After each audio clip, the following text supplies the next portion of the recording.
In my capacity as President of the Assembly and the Chairman of the Council of the Global Green Growth Institute, I'd like to welcome all of you to this very important occasion. And I thank for your strong passion and compassion to deal with climate change, thus realizing a green economy. First of all, I understand that President Ali Bongo of Gabon was supposed to open this important event with me. As you know, there was a coup d'etat in Gabon just last week, and President Bongo is not able to join us. Therefore, I'd like to take this opportunity to express my deepest concerns and utmost wish for a speedy and peaceful resolution based on the principles of democracy, rule of law, and human rights. Ladies and gentlemen, we are all gathered here at the Africa Climate Summit because we are facing a pivotal moment with a growing urgent threat that transcends national borders, races, and social class, the climate crisis. As leaders, it is our duty to ensure the security and well-being of our people, but the rapidly changing climate threatens the very fabric of our societies, and its impacts are not waiting for anyone. Today, it is virtually impossible to read the newspapers or watch the news without coming across headlines about unprecedented heat waves, droughts, or floods, and more destructive weather events that lead to food insecurity, water scarcity, and climate refugees, the displacement of communities due to climate change. Whether we want to admit it or not, climate change is already here. It is a daily reality. And the poorest communities in Africa and elsewhere, although they are the least to be responsible for climate change, they are feeling the impact the hardest.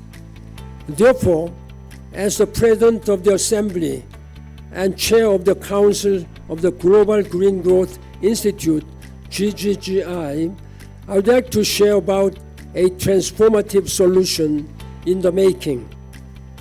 The Africa and Middle East SAFE Initiative, SAFE Initiative, with SAFE standing for Scaling Up Climate Resilient Agriculture and Food System Transformation and Economic Development.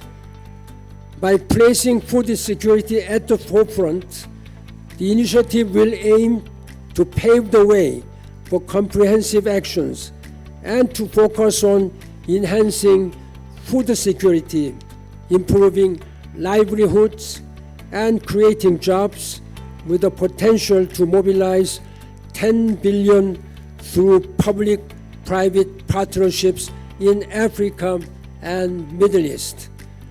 The initiative, which would reflect the priorities of African and Middle East countries, is also aligned with the objectives of the United Arab Emirates COP28 presidency and the Sustainable Development Goal number 2, Zero Hunger, and could yield remarkable benefits by transforming millions of hectares of farmland into resilient agriculture, substantially reducing carbon emissions, increasing food exports, and providing sustainable farming opportunities for millions of households.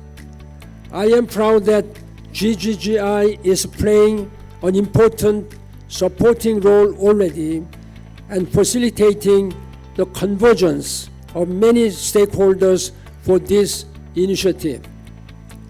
GGGI's mission is to support its member states' transition to green growth and sustainable development, and it stands ready to help countries of these two key regions come together.